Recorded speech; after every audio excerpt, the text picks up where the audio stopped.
Assalamualaikum warahmatullahi wabarakatuh. Halo, halo, apa kabar? Semoga selalu dalam keadaan sehat walafiat. Selamat datang di dapur redaksi Forum News Network.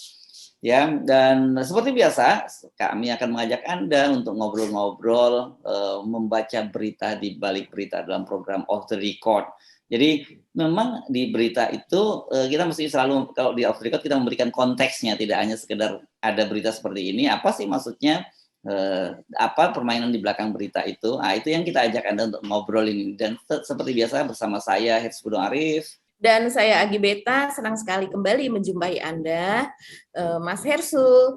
Mas Hersu nanti kemana-mana kasih tahu istrinya ya, harus selalu bawa KTP. Oke.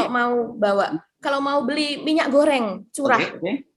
Kenapa tuh? Karena nantinya akan ada aturan bahwa untuk membeli minyak goreng curah itu warga itu harus membawa KTP dan kemudian dicatatkan NIK-nya, yaitu nomor induk kependudukannya.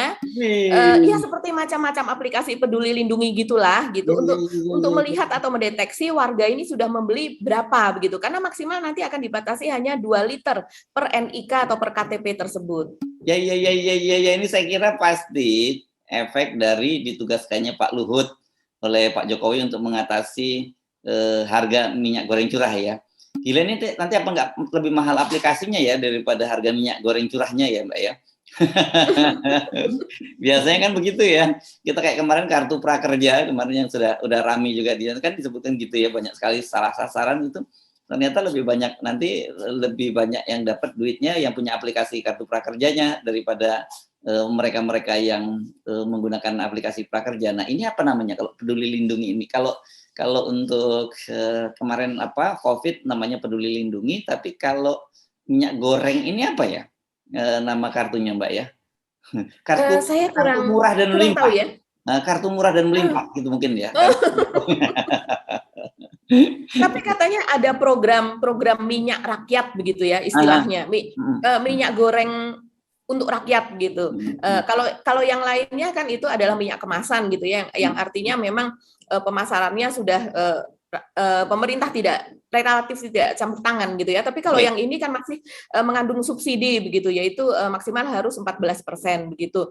Nah, sampai segitunya, saya herannya sih sampai saat ini itu herannya adalah kok sampai segitunya ya. Saking nggak berdayanya pemerintah ini menghadapi oligarki minyak sawit yang kemudian mereka melakukan oligopoli, sehingga sampai berpayah-payah begitu untuk membuat aplikasi semacam ini, dan aplikasinya adalah untuk membatasi rakyat gitu loh, untuk membeli. Padahal Pak Jokowi bilang bahwa nantinya ini akan kemarin-kemarin ya di stop ekspornya sampai melimpah gitu kan. Ya, melimpah itu dalam murah dan melimpah. Ya memang iya, Mbak. Ya, murah dan melimpah. Artinya kalau sudah melimpah, Mas Hersu, kita tidak dibatasi dong untuk membeli hanya sehari 2 liter. Iya, kalau dalam bayangan saya dengan kita memproduksi per tahunnya itu 48 juta ton minyak goreng atau CPO ini, maka ibaratnya kita bisa berenang lah di dalam lautan minyak goreng itu. Berlautan minyak goreng. Tapi ini penting ini, saya kira yang perlu kita pahami konteksnya ya. Kenapa kemudian Pak Jokowi ini all out dan kemudian menurunkan senjata pamungkas? Kan kalau Pak Luhut ini selalu kita lihat itu sebagai senjata pamungkas Pak Jokowi. Jadi kalau kita dulu minum ada merek satu minuman, apapun makanannya minumnya itu, saya nggak mau sebutnya apanya ya, ini apapun masalahnya jawabannya adalah Luhut Panjaitan. Kira-kira gitu anunya, tagline dari Pak Jokowi. Dan yang penting selalu perlu kita ingatkan, kenapa kok sangat worry sekali Pak Jokowi karena kita ingat ya pada beberapa waktu yang lalu ketika mengumumkan pelarangan harga minyak goreng itu wajah Pak Jokowi kan sangat lelah, seperti nggak punya masa depan gitu kalau lihat matanya menerawang ke depan. Kusut gitu ya. Ini bukan persoalan minyak goreng saja, tapi karena apa? Karena memang Pak Jokowi ini kan orang yang sangat peduli dengan soal pencitraan dan sangat peduli dengan kepuasan publik terhadap pemerintah gitu ya. Itu kan diperhatikan, makanya kemudian banyak sekali sesajennya itu ya lembaga survei. Kalau lembaga survei menyatakan bahwa sekarang tingkat kepuasan publik naik gitu, itu Pak Jokowi pasti akan cerah. Kalau tingkat kepuasan publik turun, Pak Jokowi akan loyo begitu. Nah, dan yang Pak Jokowi nggak peduli apakah itu hasil survei itu betul atau tidak. Makanya kan tiba-tiba muncul ada lembaga survei menyatakan keberhasilan menangani minyak goreng membuat tingkat kepuasan publik terhadap Pak Jokowi naik. Lawang meroket. Wong belum selesai kok minyak goreng ini masih bermasalah sudah segitu. Tapi nggak apa-apa, yang penting ada disodorkan di mejanya Pak Jokowi ini hasil surveinya seperti ini, survei ini seperti ini. Kira-kira begitu. Nah, saya kenapa penting membaca konteks itu? Kan Mbak Agi dan saya yakin sebagai pemirsa kemarin nonton juga ya pidato Pak Jokowi ketika dalam acara afirmasi bangga dengan buatan Indonesia ya di Senayan. Kalau waktu di Bali dulu Pak Jokowi marah-marah kan, ingat ya, marah-marah. Nah, sekarang juga marah-marah dan kalimatnya itu sama persis gitu. Harus punya sense of crisis, kita harus punya perasaan yang sama dan kemudian krisis gitu. Nah, untungnya Pak Jokowi masih menyinggung krisisnya itu perang antara Rusia dan Ukraina, belum menyebut soal krisis Taiwan, krisis di Taiwan ya antara Cina dengan Amerika. Itu jauh lebih gede loh kalau itu terjadi. Belum dan lebih dekat. Nah, tunggu sebentar lagi pasti itu akan masuk ketika terjadi ya. Dampaknya akan dikutip seperti itu dan di situ Pak Jokowi sebenarnya sudah memberikan sinyal Mbak gitu bahwa nanti harga BBM itu akan naik, terus harga tarif listrik juga akan naik ya. Kan itu sebenarnya udah bisa sinyal karena sebelumnya juga disampaikan oleh Pak Luhut, disampaikan oleh Pak Menteri SDM Pak Arifin, dan kemudian beliau kan menyinggung juga harga bahan pokok gitu ya. Ya pasti memang kenapa, karena BBM ini dampak ikutannya banyak sekali. Kalau kita kalau begitu harga BBM naik itu pasti harga-harga kebutuhan pokok pasti akan naik semua. Ya semuanya diangkut dengan bahan bakar minyak kan gitu ya. Kita mengandalkan transportasi dan minyak. Jadi Pak Jokowi betul-betul menghindari ini ketemu nih antara harga minyak goreng, antrian minyak goreng gitu dengan antrian bahan bakar, terus antrian kenaikan harga bahan pokok. Jadi kalau itu terjadi dampaknya memang berganda ke masyarakat. Gitu loh Mbak. Makanya kenapa kemudian sekarang ini betul-betul beliau all out dan kemudian menggunakan rumus baku lama Bu, apapun persoalannya Luhut Panjaitan jawabannya kan itulah. Ya, saya tidak bisa membayangkan ya Mas Hersu. Ini kan adalah salah satu pekerjaan administratif gitu. Pada bulan Maret saja saya pernah membaca berita itu ketika itu belum dilarang CPO ya. Ketika itu masih hanya HET begitu. Ketika distributor minyak goreng, sebuah distributor minyak goreng di Bogor itu harus diantri begitu ya, atau menerima antrian panjang dari pengecer minyak goreng, itu sudah membuat mereka kalang kabut gitu, karena antriannya si pengecer minyak goreng ini ketika antri di distributor itu mengaku bisa sampai 8 jam. Karena mereka harus mencatatkan KTP-nya. Terus kemudian mereka juga ada maksimal, ada batasannya sekian-sekian gitu ya. Itu saja antriannya sudah panjang. Apalagi kalau seandainya ini terjadi begitu. Ini kalaupun bukan antrian panjang, ini para pengecer minyak goreng curah itu bisa jadi juga mereka akan mundur. Sudah ada beritanya di media juga, salah satu pengecer minyak goreng begitu ya di daerah Tangerang itu yang ditawari rupanya. Jadi ini nanti mereka itu dalam proses pengadaannya ya, mereka ditawari oleh produsen minyak goreng dan kemudian mau atau tidak. Nah, mereka akan mendapatkan harga minyak goreng itu sekitar 13.000 sampai 13.500 gitu ya. Itu per liternya, dan kemudian nanti mereka harus menjual seharga 14.000 dan mereka harus berkewajiban mencatat itu tadi dengan menggunakan aplikasi itu tadi begitu.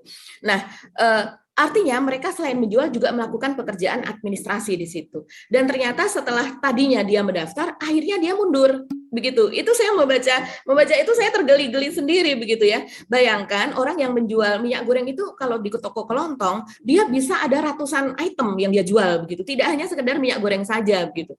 Kecuali dia adalah pengecer khusus minyak goreng. Nah, itu dia udah bilang ini saya nggak sanggup ini melakukan ini gitu. Setiap ada pembeli saya harus catat apa, sehari itu bisa jadi puluhan bahkan bisa jadi ratusan seperti itu. Dan kemudian belum saya mengeluarkan plastik. Terus kemudian saya juga harus ada tenaga kan untuk memplastiki setiap minyak goreng itu sendiri. Padahal minyak goreng ini agak berbeda dengan kalau saya sendiri sebagai ibu-ibu suka melihat begitu ya di warung itu agak berbeda Mas Hersu. Mereka yang memproses minyak goreng atau mengantongi minyak goreng ini mereka harus juga memiliki alat kebersihan karena memang berceceran kemana-mana dan itu berbeda dari misalnya gula Jawa misalnya ataukah gula pasir itu hanya sekedar disapu saja. Kalau ini beda begitu ya, karena ini berbentuk cair, lengket begitu. Nah, itulah yang harus dipikirkan. Apakah mungkin pemerintah melihat ini adalah hal yang pamungkas kali ya, karena sudah dicoba dengan Satgas Pangan dari Polri ternyata tidak mampu mengatasi ini, bahkan katanya tidak ada mafia sama sekali. Tapi akhirnya Kejaksaan Agung menangkap mafianya. Begitu juga KPK tidak berani untuk bertindak dalam hal kasus mafia minyak goreng ini. Dan kemudian ketika sekarang sudah pernah Pak Jokowi itu menyetop, sampai sekarang pun ternyata juga tidak turun-turun amat begitu. Sekarang sekarang harganya masih sekitar 19.000, 20.000, masih dalam kemasan kilogram ya. Karena kebanyakan pengecer itu menjualnya kalau untuk minyak curah itu adalah kilogram. Kalau untuk kemasan itu mereka pakai liter gitu. Karena memang dari pabriknya pakai liter. Nah, sampai sekarang itu masih sekitar 20.000 Mas Ersu. Ada yang menjual 19. Terus kemudian ada juga di tempat tertentu yang menjual sekitar 18, tapi itu sedikit.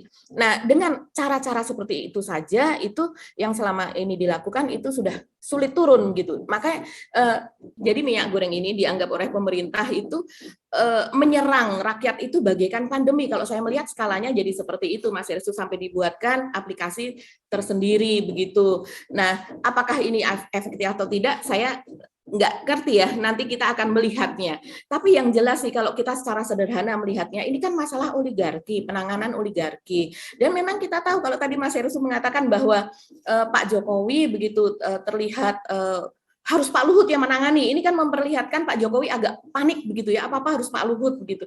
Tapi kita juga melihat memang mafia minyak goreng ini dibaliknya yang sudah tertangkap, yang satu memberikan sponsor kepada Persis anak Pak Jokowi begitu kan ya. Yang satu lagi walaupun ini bukan mafia minyak goreng, tapi Sinarmas itu adalah salah satu produsen yang produsen yang terbesar di Indonesia untuk CPO begitu. Dan dia juga ada laporan mengenai anak Pak Jokowi yang terlibat pada dugaan pencucian uang pada kasus Sinarmas ini begitu. Ya. Nah, ini mungkin Mas Hersu. Jadi lagi-lagi memang menyasar keluarga Pak Jokowi begitu. Ini jadi kayaknya nggak bersentuhan, tapi kalau kita lihat dalam kacamata besar, ini sebenarnya saling lingkarannya itu aja begitu. Ya. Tadi Anda menyebutnya walaupun bukan mafia minyak goreng, maksudnya walaupun bukan termasuk 3 perusahaan yang dinyatakan terlibat dalam mafia minyak goreng gitu ya. Iya. Penyelidikan atau belum begitu ya. Penyelidikan kan masih berlangsung. Nah, saya kira ya Mbak, ini memang akan menimbulkan problem baru di tengah masyarakat, terutama emak-emak ya, berkaitan dengan kita sebutnya sementara ini aplikasi murah dan meriah lah. Murah dan melimpah. Sebelum kita tahu apa nama aplikasi dari minyak goreng ini. Tapi sebenarnya satu hal, kita harusnya di luar ini problem serius di tengah masyarakat karena kita sampai berbulan-bulan menimbulkan antrian. Tapi harusnya kita cari penyebabnya itu di hulunya sebenarnya ya. Ini kan hilir ya. Hulunya itu kan persoalan adanya mafia minyak goreng dan kemudian sebenarnya selama ini aman-aman saja, tidak pernah terjadi hal semacam ini. Tapi kemudian seperti dikatakan oleh politisi PDIP itu Mas Indra Pasaribu, dinyatakan bahwa ini adalah upaya untuk penggalangan dana untuk penundaan pemilu, kan gitu ya. Dan kan kelihatan sekali Mbak, cara ininya hubungannya kelihatan banget. Pada waktu itu kan deklarasi dukungan 3 periode itu di mana-mana kan berlangsung, besar-besaran berlangsung kan. Nah, ketika ini kemudian kasus ini ditangani oleh Kejaksaan Agung kan langsung hilang tuh deklarasi semacam itu. Yang ada malah kemarin projo. Kalau projo itu kan mainan lama ya. Ini yang mainan baru kan saya kira ya 3 periode ini. Dan menurut saya kita mestinya fokus ke situ ya, fokus ke persoalan mafia minyak goreng ini. Nah, saya sih melihat tanda-tanda ini masuk angin kelihatannya Kejaksaan Agung ya. Kenapa masuk angin itu? Setidaknya dua yang saya lihat. Pertama, mengapa kemudian Pak Jaksa Agung kok memerintahkan bawahannya untuk membatasi hanya pada 3 perusahaan saja, kan gitu ya? Ada perintah gitu. Makanya saya sebut jangan disebut dulu bukan mafia, kita tunggu harusnya karena kemungkinan besar saya kira tidak hanya 3 perusahaan itu yang bermain gitu. Tapi ini menjadi aneh menurut saya, kok ada penyidikan hanya difokuskan pada 3 perusahaan. Harusnya enggak dong, harusnya tetap jalan terus gitu, dan nanti kalau ketemu perusahaan-perusahaan lain ya dijadikan tersangka juga. Itu kan harusnya seperti itu, malah dibatasi. Saya jadi menangkap ada sesuatu ini, kenapa Pak Jaksa Agung kok kemudian membatasi yang 3 perusahaan. Yang kedua, ini kemarin yang ditangkap adalah Lee Chin Wei, kan gitu ya. Iya. Padahal kalau kita baca investigasinya Tempo, bukan investigasi lah, informasi yang muncul di Tempo kemarin berkaitan dengan Lee Chin Wei ini, kita tahu yang disasar itu, dari situ kita membaca itu yang disasar adalah Pak Lutfi, kan gitu ya, Menteri Perdagangan. Nah, dan ini kan juga kita hubungkan dengan pernyataan dari Jaksa Agung yang pernah menyatakan bahwa tunggu saja, nanti akan ada kejutan. Terus kemudian Pak Jaksa Agung juga menyatakan bahwa kalau ada bukti-bukti, kami akan sikat juga nih menterinya gitu. Jadi sebenarnya dari situ kita menjadi tahu bahwa ada keterlibatan menteri, dugaan keterlibatan menteri gitu ya, yang kita menggunakan bahasa hukumnya seperti itu. Kalau enggak nanti kita menjudge, dianggap trial by the press ya, nggak boleh melakukan itu. Yang ketiga, kenapa sekarang kok jadinya nggak kencang lagi seperti kemarin gitu ya, kok serangannya sekarang sudah mulai melunak gitu. Itu yang ketiga. Yang keempat, saya kira kalau dalam pertandingan tinju itu kita melihat Pak Jokowi itu mengalami second win gitu ya. Second win itu Mbak, second win itu seperti petinju, kalau dia dalam pertandingan olahraga kelihatannya mau kalah pada ronde awal, tiba-tiba sekarang dia udah menang kembali, bangkit lagi dan mukul balik. Nah, ini kan kelihatan Pak Jokowi sekarang wajahnya udah mulai cerah kembali, kemudian berani memastikan bahwa dalam 1-2 pekan ke depan harga minyak goreng ini akan turun sampai Rp14.000, dan kemudian yang berikutnya meminta Pak Luhut untuk langsung turun tangan mengenai masalah ini. Saya kira kita mesti difokuskan balik lagi ke situ. Dengan sekali lagi kita tidak melihat, bukan mengabaikan bahwa persoalan antrian minyak goreng ini harus segera teratasi.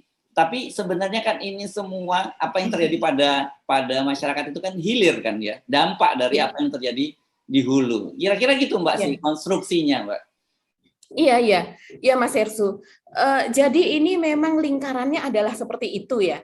Memang sudah di masyarakat atau juga di kalangan media sudah santer gitu. Kita mendengar juga mengenai bahwa kemungkinan ini akan tidak hanya sampai ke Dirjen, tapi akan sampai ke menterinya, yaitu Pak Lutfi. Tapi kita juga tahu sepertinya nggak mungkin Pak Lutfi ini akan kena, karena kita tahu Pak Lutfi ini sangat dekat dengan Pak Luhut begitu, dia adalah lingkaran dekat dari Pak Luhut begitu. Apalagi ketika dia menjadi duta besar di Amerika, dia juga berjasa untuk mempertemukan Pak Luhut ini di luar agenda yang resmi ya. Ternyata Pak Luhut ini bertemu dengan Trump pada waktu itu, Presiden Donald Trump, dan kemudian juga bertemu dengan menantu dari Pak Donald Trump ini yang dia adalah Kushner ya. Dia adalah spesial semacam special advisor atau apa untuk hubungan Amerika dengan Israel dan sebagainya begitu ya. Dan artinya bisa menembus ke gedung putih begitu ya. Dan ini adalah prestasi tersendiri tentu dari Pak Lutfi yang memiliki hubungan gitu ya dari anak dari Pak Donald Trump atau apa begitu, ketika Pak Lutfi bersekolah di Amerika, kemudian itu menjadi salah satu lingkarannya. Nah, kita ketika itu sudah tahu dan sudah menduga bahwa ini jasanya besar, dia mungkin ketika ada reshuffle kemudian kita sudah menduga bahwa ini akan ditarik ke Indonesia. Setidaknya akan menjadi menteri, apalagi di zaman sebelumnya pada periode presiden yang sebelumnya Pak Lutfi juga sudah pernah kan menjadi menteri juga begitu. Dan ternyata juga betul dia dijadikan menteri perdagangan. Tapi kan menteri perdagangan ini seharusnya dia ada di bawahnya Pak Erlangga Hartarto ya, Menko Perekonomian gitu. Nah, sekarang tiba-tiba ketika Pak Luhut ini menjadi istilah dari Kementerian Perdagangan, petingginya kan dia menjadi sutradara nih. Dia konfirmasinya dari Kemendak adalah ya Pak Luhut menjadi sutradaranya begitu kan, yang artinya mengawasi dari sejak distribusi dan ketersediaan dari minyak goreng itu terutama untuk Jawa dan Bali, katanya begitu. Nah, ini adalah pekerjaan besar betul Mas Hersu, yang sebetulnya sih ini sudah merupakan satu lingkaran yang besar. Kalau kita tengok lagi ke belakang begitu ya, kalau kita ingat-ingat nih, kita punya catatannya bahwa Pak Luhut ini adalah juga seorang inisiator dari Omnibus Law. Itu diakui sendiri oleh Pak Luhut kan pada sebuah webinar. Pak Luhut mengatakan ketika itu sudah Undang-Undang Cipta Kerja itu diundangkan, Pak Luhut mengatakan bahwa ya Omnibus Law itu sebenarnya adalah inisiatif saya gitu. Dan dia kemudian menceritakan pertemuannya dengan Pak Sofyan Jalil, kemudian dengan Pak Mahfud dengan apa untuk idenya menggagas sebuah undang-undang, banyak undang-undang yang dibungkus dalam hanya satu undang-undang saja begitu. Padahal di dalamnya banyak sekali peraturan. Nah, di dalam Omnibus Law ini sendiri, kalau kita ingat Mas Hersu, itu adalah tercantum soal HGU. Nah, HGU ini termasuk HGU kelapa sawit begitu. Jadi lagi-lagi ini adalah untuk keuntungan si oligarki ini, yaitu HGU kelapa sawit, pemain oligarki kelapa sawit ini kan kebanyakan pemain besarnya itu menggunakan HGU, yaitu milik negara begitu. Dan mereka tidak hanya sekedar kalau misalnya kita secara perseorangan atau individu itu HGU mungkin hanya sekitar 5 hektar gitu. Tapi mereka itu bisa mendapatkan ribuan hektar HGU. Yang tadinya menurut undang-undang zaman Belanda saja ya, di zaman Belanda itu maksimal 75 tahun begitu. Itu zaman penjajahan gitu. Mereka memaksimalkan begitu. Dan kemudian menurut Undang-Undang Agraria tahun 1960 itu maksimal adalah 25 tahun, bisa diperpanjang menjadi 35 tahun. Tapi menurut Omnibus Law itu adalah HGU itu berlaku selama 25 tahun dan bisa diperpanjang hingga 90 tahun. Begitu. Kan hampir 100 tahun. Jadi lebih parah daripada masa kolonial dahulu begitu. Nah, ini sebenarnya sejak dari HGU itu tadi sudah berpihak kepada para pemain kelapa sawit ini, pemilik lahan HGU ini. Padahal mereka mendapatkannya murah sekali. Dan seperti Mas Hersu pernah bilang, ini pun bisa diagunkan ke bank dengan nilai triliunan. Padahal mendapatkannya murah. Dan mereka hanya membayar sekitar 5% dari NJOP. NJOP di tengah hutan hanya berapa ribu. Membayar hanya sekitar 5%-nya. Jadi ini adalah tanah negara yang kemudian diserahkan pemerintah kepada para oligarki itu untuk digarap dengan biaya yang sangat minim, menghasilkan produk itu yang harganya tinggi di internasional. Mereka memiliki kewajiban untuk DMO dan DPO di dalam negeri tapi tidak ditaati, dan kemudian karena cengkraman mereka kepada pemerintah ini sangat besar, mereka juga adalah kita tahulah mereka sebagai donatur pemilu dan sebagainya, dan akhirnya ya pemerintah nggak berkutik sekarang ini. Aneh betul, kalau saya rasa kita bisa menjadi bahan tertawaan ya di luar, di mana kita penghasil CPO, tapi ketika rakyatnya begitu harus mendapatkan minyak goreng, itu harus memperlihatkan KTP-nya dan dibatasi hanya 2 liter per hari. Padahal kita tahu ya, tidak hanya pemakaian rumah tangga loh. Sekarang sebutkan, usaha kuliner apa yang tidak memakai minyak goreng sebagai unsur di dalamnya. Itu hanya sedikit. Bahkan membuat cake, membuat donat, membuat apa. Orang supaya ngirit itu tidak memakai margarin atau butter atau mentega, tapi memakai minyak goreng, Mas Hersu. Itu adalah karena memang fungsinya sama untuk membuat itu moist, untuk membuat itu lebih lembut dan sebagainya. Jadi minyak goreng ini memang sangat signifikan. Jadi sebetulnya kalau seandainya istilahnya pemerintah itu mempersulit orang untuk mendapatkan minyak goreng, sama aja mempersulit kehidupan UKM, pengusaha kuliner dan rumah tangga. Ya, jadi kan bukan hanya soal dia dapat HGU dengan sangat panjang, tadi durasinya berapa? 25 tahun per 90, itu 115 tahun ya Mbak ya? Kemudian enggak, jadi 25 tahun, bisa diperpanjang menjadi 35 tahun, diperpanjang lagi sekitar 3 kali diperpanjang hingga mencapai 90 tahun. Oh, total 90 tahun, oke. Pokoknya itu sudah berapa generasi itu ya, bisa 2 generasi ya kalau 90 ya, 2 generasi, atau kalau kawinnya muda bisa 3 generasi itu. Nah, dan kemudian mereka bisa kredit, dan bukan hanya itu Mbak, mereka ini perusahaan-perusahaan besar ini kan yang juga dapat subsidi besar dari PBDPKS, iya kan? Badan Pengelola Dana Perkebunan Kelapa Sawit, itu kan perusahaan-perusahaan yang besar, bukan para petani plasma yang punya lahan juga gitu. Nah ini kemarin dampak dari pelarangan ekspor yang dilakukan oleh Pak Jokowi ini, yang sebenarnya itu larangan keputusan yang sapu jagat ya, karena sebenarnya kan persoalannya bukan soal dilarang total, tapi harusnya ketika DMO yang 30% itu dipenuhi, kan pasar domestik itu juga terpenuhi kan sebenarnya gitu ya. Pasti. Nah, tapi Pak Jokowi kan kemudian melarang ini secara total, dan dampaknya petani yang babak belur kan begitu. Ya kan, dan petani kan ketahui modalnya kecil, jadi mereka nggak bisa seperti perusahaan-perusahaan besar dan mereka pasti langsung terpukul gitu. Jadi saya modus semacam ini sebenarnya juga dulu pernah berlangsung. Anda pasti mungkin kalau generasi kita masih ingat ketika Pak Kwik Kiangi dulu ekonom itu secara rutin menulis tentang aku mimpi jadi konglomerat kan gitu ya. Dulu itu ceritanya juga itu jadi negaranya benar-benar gila. Dulu banyak sekali para taipan-taipan itu yang mendapat kredit dari perbankan gitu, terutama bank-bank plat merah. Kemudian mereka bisa membangun dari situ membangun gedung dan kemudian gedungnya itu disewa oleh bank yang memberikan kredit dan kemudian cicilan kreditnya itu dibayar dari uang sewa bank itu. Kan begitu main-mainannya itu kan ngeri banget ya.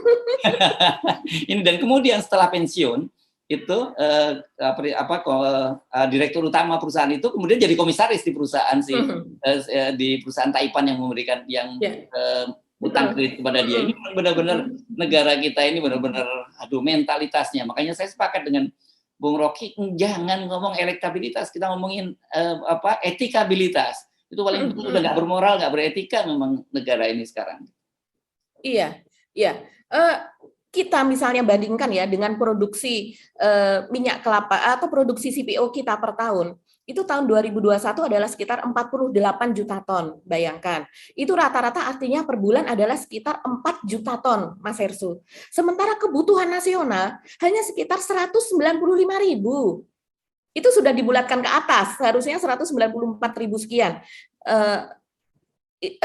Itu artinya cuma berapa persen, Mas Hersu, coba ya. Jadi aduh kasihan sekali ya kita ini ya. Belum lagi mereka para produsen itu mendapatkan subsidi sekiranya mereka menyetor untuk program biodiesel. Dapat lagi subsidi lagi kan. Selain subsidi sekarang untuk minyak curah ini pun mereka mendapatkan subsidi juga begitu. Padahal mereka juga sudah menjual dengan kemasan yang premium yang harganya bisa 27.000, 28.000, minimal adalah 25.000 begitu. Jadi ini keuntungannya tidak heran kalau seandainya kita itu ya akhirnya ya begini-begini aja gitu ya. Kita mau menaikkan taraf hidup itu dengan cara yang bagaimana? Ini kan minyak kelapa sawit ini kalau kita masukkan ya ke dalam 9 kebutuhan pokok sembako itu masuk di dalamnya loh Mas Hersu dan tidak pernah berpindah. Gula, kelapa, gula pasir gitu ya, terus kemudian minyak goreng gitu. Itu masuk ke dalam 9 kebutuhan pokok yang artinya ini dilindungi oleh pasal 33 UUD dan itu adalah amanah gitu, amanah kepada pemerintah sebagai yang menjalankan negara ini begitu, mereka harus melindungi rakyat gitu. Dengan kebutuhan itu semua tercukupi dengan harga yang terjangkau. Nah, sekarang yang terjadi kebalikannya. Yang terjadi adalah kita harus kalaupun membeli kita harus menyerahkan KTP kita gitu untuk didata gitu. Ini nggak pernah terbayangkan sebelumnya ya untuk membeli kebutuhan pokok begitu di mana kita melimpah bahkan kita mengekspor hasilnya itu diekspor begitu.